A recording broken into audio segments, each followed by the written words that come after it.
We're going to talk about your history. What makes you the person you are today is your history, your past, and you need to figure out what contributed to it. If you had a hard childhood and you were unloved, that's going to be very much a part of your lack of self-confidence as a widow. Moving forward is very hard to do if you feel unloved and that there's nobody there to support you.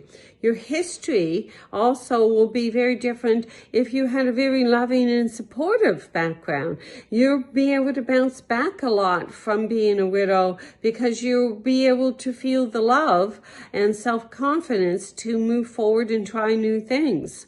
I want you to take a little bit of time today to sit back and really think about what has happened in your past that may be holding you back and making you fearful, and that you're really struggling with being a widow. And history is something that if we don't acknowledge it, if we don't face it, then we bury it, then we can't in any way deal with it. So I really want you to think about your history and how it has made you the person you are today, and how it can be used today to make some choices that will help you with your grieving and your healing.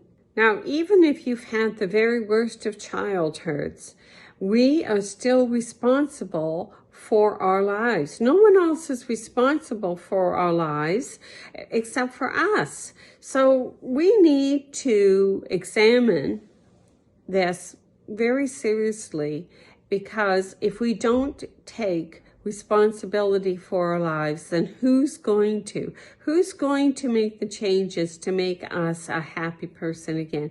Who's going to make the changes to make us a better person? Who's going to make the changes to mentally, physically, spiritually, in every way improve our lives? No one is going to do it for us but us. Until you know your history, you're literally dragging it around with you in this present day. It's a heavy baggage, and if you can't acknowledge it and deal with it, that burden is weighing down on you every single day, and that is why you find it hard to move forward in a positive direction.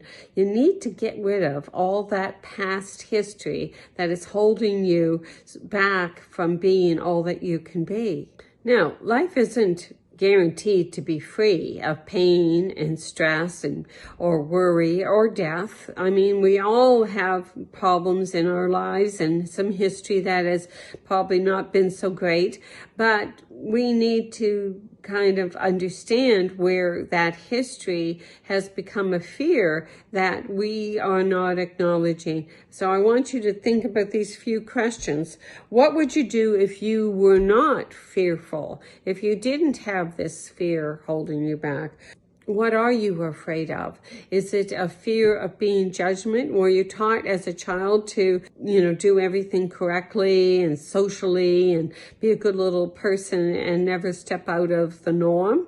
And so now to step out and do something that is a little risky, it makes you feel uncomfortable, like you could be judged.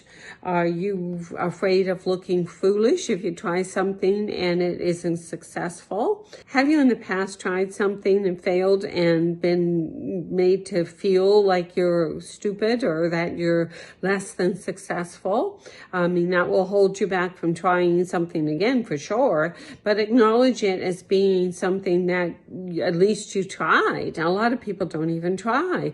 Give yourself a pat on the back for that. No one is accountable for your happiness but yourself. You are your history. You can make a better history moving forward, and it's a gift to yourself to do it. You are worthy of everything that you want to try. Own it, know it, and do it. I hope this has helped you.